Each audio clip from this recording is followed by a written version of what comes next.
Hi guys, welcome!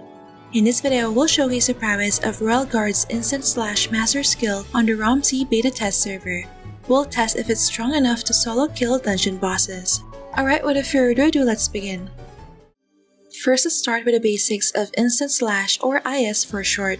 IS is a short-range target lock skill that deals physical damage to your main target and all enemies within 3 meters. Its damage is based on your overbrand skill and increases by 5% for every enemy in range. So how do you boost IS damage? First, you need to invest in both physical and magic attack since overbrand scales with both. Royal Guards inherently have higher raw physical attack than magic attack due to higher strength bonuses, so it's better to invest in physical attack percent than magic attack percent. Physical and magic defense are also beneficial for IS due to the Shield of Defense passive, which grants 1 physical attack for every 12 physical def and 1 magic attack for every 6 MDef. Second, even though Overbrand benefits from both physical and magic attack, IS deals physical damage only. That means it's only affected by physical modifiers such as physical damage increase, ignore physical depth, physical penetration, and damage bonuses based on the target's race, size, and element. And because the primary weapon used for IS build is a spear, only melee physical damage bonuses apply but not ranged physical damage.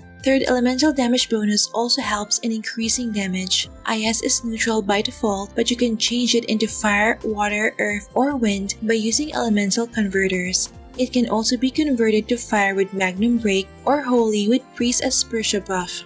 Fourth, the passive skill Seize a Chance also plays a big role in boosting IS damage. For every 5 crit, 5% critical damage, and 10% attack speed, you get a bonus in damage that scales with the skill level. This passive also replaces your auto attacks with IS, but it doesn't crit and has a 1-second interval. Because of this, you'll need to adjust how you use IS. If you're stacking AA damage bonuses, doing auto attack IS will give higher damage. But if your gears lean towards skill damage bonus, casting the IS skill will give higher damage.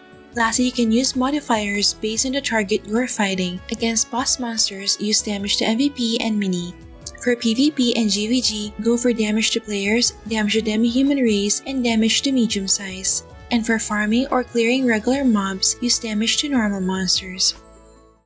Up next, here's an overview of the build I'm using for this showcase. For stats, I focus on strength and int to increase physical and magic attack. I've also added just enough agi to hit 480% attack speed with Awakening Potion, Agi Meal B, and Spear Quicken self buff. The remaining points went to luck for extra crit rate. For master skills, I maxed out Instant Slash to level 10 to increase the Overbrand skill multiplier to 120%. I also maxed out the Seize a Chance passive to level 10 to boost the influence of attack speed, crit, and crit damage on IS damage.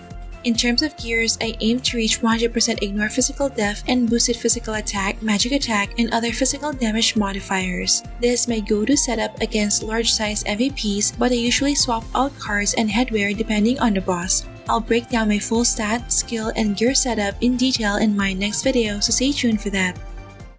Next, let's showcase how my Royal Guard performs in PvE instances. Before entering the dungeon, I prepped Meal B's, Awakening Potion, 5 stacks of Divine Trees Juice, and 1 original Will Green Barbecue for a little extra insurance. All in all, with self buffs, here are the stats I end up with.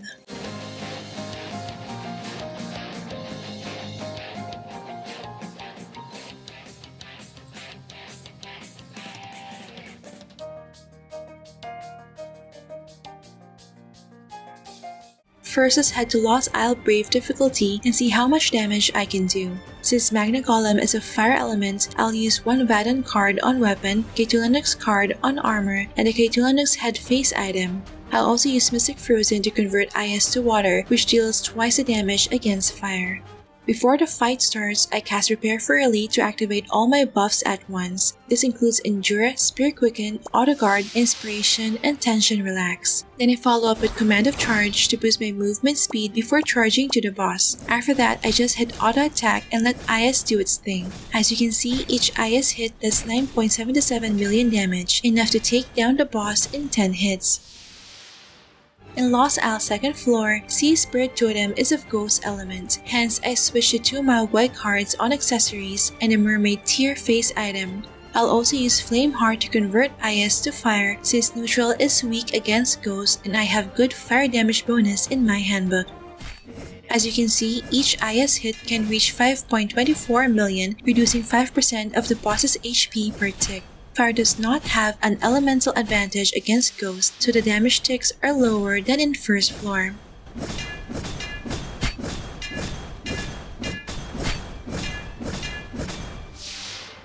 In Lost Al 3rd floor, I stick with my go-to setup and use neutral element. On the first phase, IS hits for 4.57 million against Demonic Overseer. On the second phase, IS can deal 3.1 million damage against Devil Squid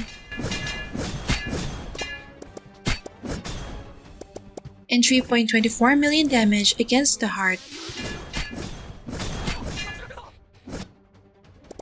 And on the last phase, each IS hit does 4.67 million damage against the final form of Demonic Overseer.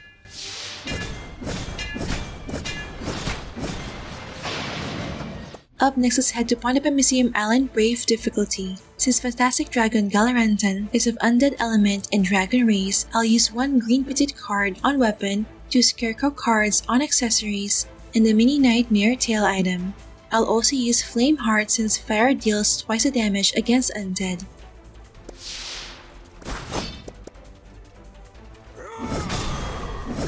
As you can see, my IS can inflict 9.4 million damage against the instance boss.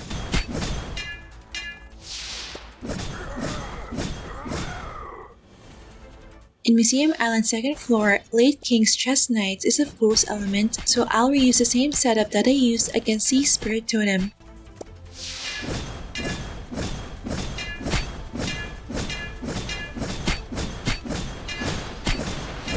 As you can see, my IS damage can reach 5.24 million per hit.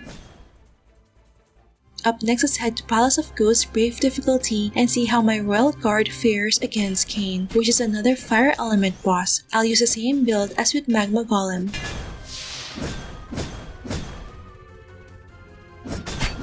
As you can see, my IS deals 11 million damage per tick, equivalent to 4% of Kain's HP.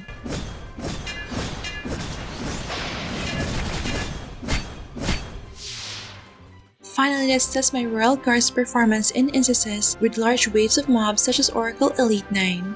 For this trial, I use my go-to setup but switch my Headwear card to Orkira card to avoid stun.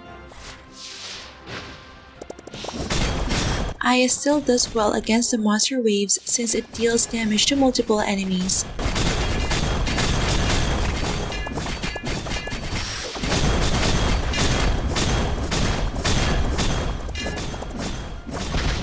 Here, I use the Valkyrie Scroll to kill Lord of Death.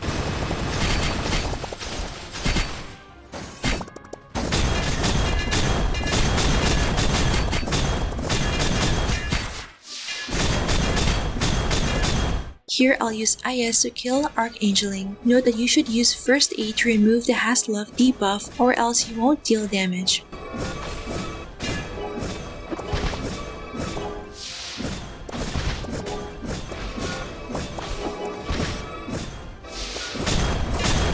Although I survived multiple waves of mobs and reached wave 19, my 2 anti-fatal buffs have already been used up, so I can't finish it. A complete team with a full support Archbishop is really needed for Oracle Elite 9. And there you have it, that's my Royal Guard's performance in PvE using the IS build.